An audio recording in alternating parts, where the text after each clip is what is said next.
Olá, sejam muito bem-vindos. Hoje foi publicado no Diário Oficial o regulamento do Comitê Gestor do IBS. E você que atua na gestão pública, seja como prefeito, secretário, auditor, advogado, contador, você vai precisar entender isso agora, porque isso aqui não é só mais uma publicação, isso muda a forma como o dinheiro vai chegar na tua prefeitura ou então vai deixar de chegar, né?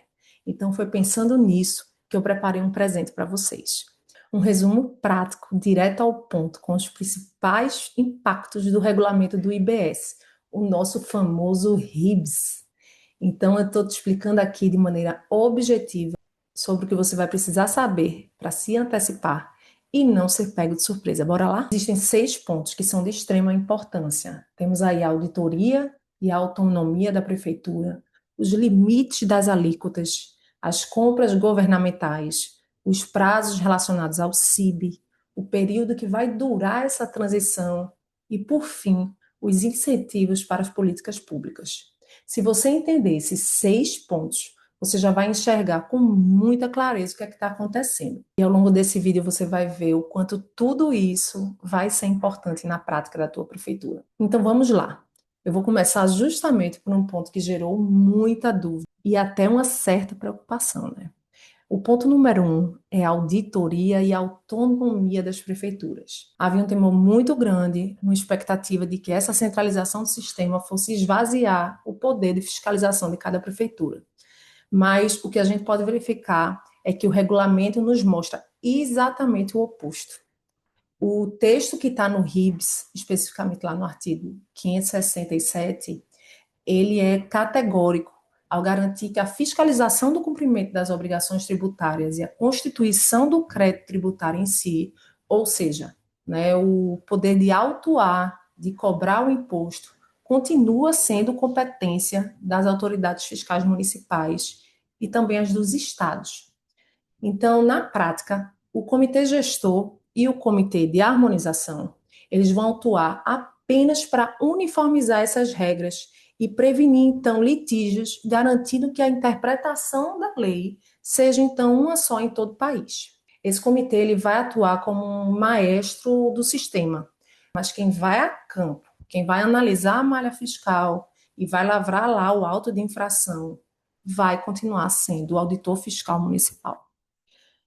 Ou seja, a sua fiscalização local vai ter mais força, porque o regulamento ele cria aí um ambiente compartilhado de dados, onde o auditor da tua prefeitura vai poder, inclusive, utilizar provas, fundamentações que foram levantadas por auditores de outros estados, de outras prefeituras, para embasar os seus próprios lançamentos de ofício. Então, a autonomia da prefeitura, não só ela foi preservada nesse caso, como o fisco local, ele vai ganhar novas ferramentas para atuar. Vamos então para o ponto 2, que se refere à lei das alíquotas municipais, né, e os seus limites ali que estão definidos.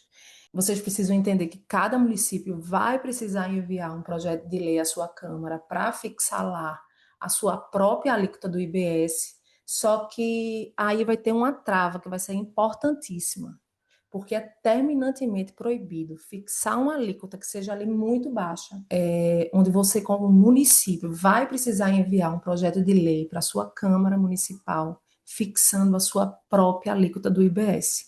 Agora, tem uma coisa importante, tá? É terminantemente proibido fixar uma alíquota muito baixa. Então, uma alíquota que não seja suficiente para garantir aí as retenções de repasse constitucional e o pagamento das dívidas do próprio município está proibido. Esse regulamento, ele traz uma regra muito importante sobre essa dinâmica dessas leis, né? Mas ele não crava ali uma data exata no calendário dentro do próprio texto. O que o regulamento define é que vai caber ao comitê publicar um ato definido a forma e o prazo exato para que as prefeituras e os governos estaduais prestem ali as informações de que a lei foi aprovada e qual é a alíquota. Na prática, o município ele vai aprovar a lei na Câmara e informar oficialmente a sua alíquota padrão lá para o comitê, dentro dessa janela de tempo que ainda vai ser definida por ato do comitê. Então, se a máquina pública acabar falhando e a prefeitura não informar a sua alíquota lá dentro do prazo que vai ser estipulado, o comitê ele vai acabar adotando lá automaticamente a alíquota de referência que vai ser aprovada lá pelo Senado. É muito importante saber que para a arrecadação dos anos de 2027 e 2028, a prefeitura não vai precisar correr, então, para publicar uma legislação fixando ali a alíquota. O próprio regulamento, ele já demonstrou que nesses 2 anos a alíquota municipal ela vai ser obrigatoriamente 0,5, tá certo? A obrigatoriedade e a autonomia de ter aí uma lei municipal própria, ditando a alíquota da cidade, começa a valer de fato lá em 2029, dando tempo então para a prefeitura se organizar aí politicamente, aguardar novos atos do comitê que vai ditar aí, de fato, o calendário oficial para envio dessas informações. Com isso, a gente vê que a prefeitura vai acabar ali perdendo o poder de calibrar o imposto para a sua realidade específica, né?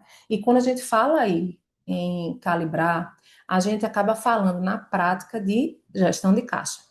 E é exatamente aqui que entra o próximo ponto que eu quero abordar, que se trata sobre as compras governamentais realizadas. Né? A gente está falando aí agora sobre o famoso cashback da prefeitura, porque essa é, sem dúvida, uma das maiores inovações para o caixa da tua prefeitura, né? Para o caixa municipal. 100% de todo o IBS e a CBS que incide aí sobre as compras de bens e serviços feitas pela própria prefeitura e pelas suas autarquias e fundações vão ficar integralmente com o próprio município. Vai funcionar assim: naquela nota fiscal de uma compra governamental, a alíquota estadual e a federal, elas vão ser reduzidas a zero. E para acabar compensando a alíquota municipal, ela vai ser elevada na mesma proporção, absorvendo a totalidade desse imposto. Ou seja, o dinheiro do imposto da compra pública não vai embora para Brasília, nem para o Estado, ele fica ali todo retido na própria cidade. E quando a gente fala que esse dinheiro fica no município, isso não acontece sozinho, isso depende cada vez mais de um sistema de informação, de integração de dados. E é exatamente aqui que vai acender um alerta muito importante, que é em relação ao prazo da CIB. Alguém já sabe o que é CIB? O Cadastro Imobiliário Brasileiro, ele é como se fosse um CPF do seu imóvel. Então, vai ser um inventário nacional obrigatório dos imóveis que são urbanos e rurais. A regra ela é clara: todo documento relativo à obra expedido pela tua prefeitura, seja um alvará ou então um habite, vai ter que conter obrigatoriamente esse código CIB integrado a todos os sistemas locais, tá certo? E os prazos, eles são curtos. As capitais, desde 1º de janeiro desse ano, já estão obrigadas a incluir o CIB em todos os seus sistemas. Os demais municípios, eles têm até 1º de janeiro de 2027 para poder inserir todos esses dados no sistema. E considerando o nível de complexidade disso tudo, a gente vê que é um calendário que simplesmente não permite atrasos. Falando em tempo, vamos começar a tratar então sobre esse período aí de transição. Muitos gestores estão achando que o imposto arrecadado logo agora no início já vai entrar como dinheiro livre para a prefeitura gastar. Mas não vai ser bem assim, tá? A legislação ela está lá clara de que a arrecadação que vai ser gerada por essa alíquota aí, que é simbólica nesse ano, ela só vai servir para bancar a montagem dessa gigantesca estrutura que é o comitê gestor e para compor os fundos de compensação. Então, na prática, 2026 vai ser um verdadeiro laboratório nacional dos testes sistêmicos. É o ano para garantir que os softwares das empresas e as emissões dessas notas fiscais estejam ali conversando adequadamente com a plataforma federal. Então, a virada de chave ela vai acontecer lá entre 2027 e 2028. Então, a gente vê que é a partir de 2027 que a arrecadação real da prefeitura vai começar a engrenar. Agora, presta muita atenção, né? Porque esse é o maior erro que um prefeito pode cometer nessa fase de transição, que é achar que só precisa se preocupar com a arrecadação do novo imposto lá para 2029. né? O regulamento do IBS, ele está muito claro. E para calcular e fixar as alíquotas de referência, né, e definir aí o tamanho da tua receita de referência futura, o sistema ele vai usar a média do teu histórico de arrecadação do ISS atual, exatamente na janela desses anos aí 2024 a 2026. Ou seja, a transição já começou a cobrar a conta hoje. E para fechar a nossa lista, vamos ao ponto 6, porque o regulamento ele detalha ferramentas tributárias que são poderosas para que os prefeitos estimulem o desenvolvimento econômico e social de suas cidades. O primeiro grande incentivo, ele atinge diretamente o custo da mobilidade urbana. O fornecimento de serviços de transporte público coletivo, de passageiros rodoviários, metroviários, o que engloba aí ônibus, metrô, né, de caráter urbano, semi-urbano também, e metropolitano, que operam sobre concessão ou permissão, então autorização pública, passam aí a ter isenção total do IBS. Se vocês gostaram desses dois incentivos, eu imagino que vocês vão amar esse aqui, porque esse aqui ele vai para a ocupação e ativação da economia desses locais. A locação dos imóveis que estão localizados nessas zonas que estão sendo reabilitadas vai ter uma redução de 80% do valor de imposto. Já o segundo, ele foca na recuperação dos espaços das cidades, criando a reabilitação urbana de zonas históricas e de áreas críticas de recuperação e reconvenção urbanística. Para atrair investimento, as prefeituras vão delimitar essas áreas aí por uma lei municipal, pois esses projetos, eles precisam ser aprovados e caso venham a ser, né, o que deve acontecer, o regulamento ele garante um desconto gigantesco para quem investir ali no município. As alíquotas do IBS, elas podem ter uma redução de 60% para toda a cadeia de obra, o que vai incluir aí a elaboração do projeto arquitetônico e urbanístico, a prestação de serviço de construção civil, além de restauração e reforma de imóveis que estão nesta área. Esse desconto de 60%, ele também se aplica à primeira venda desses imóveis. Agora, preste atenção, porque essa alienação, ela precisa ser feita pelo proprietário dentro de 5 anos após a expedição do habite-se. Sabendo de tudo isso, a prefeitura vai ganhar aí um motor econômico para revitalizar todos esses centros antigos, baratear, então, o transporte público da tua cidade, repovoar áreas que antes estavam degradadas, e tudo isso usando a própria estrutura que a reforma dá a favor do teu planejamento urbano. E se sua gestão fiscal for ineficiente agora e deixar passar sua negação, ou então falhas aí no recolhimento do ISS nesses 3 anos críticos, a sua prefeitura vai acabar congelando uma base de cálculo baixa. Então, o município vai carregar esse prejuízo histórico para dentro do novo sistema e vai receber fatias menores de IBS pelas próximas décadas.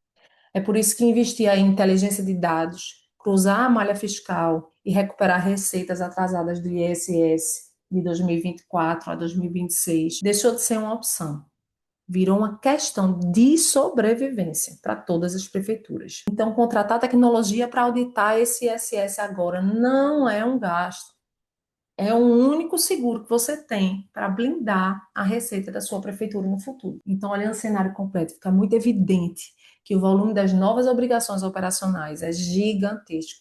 O cenário ele exige que agora mesmo haja um engajamento rápido e em conjunto da tua equipe de TI com a arrecadação, para que aconteça toda essa adaptação, para que vocês verifiquem a alíquota para no momento da aprovação da legislação já está com tudo definido, para que sua máquina esteja preparada para essa reforma.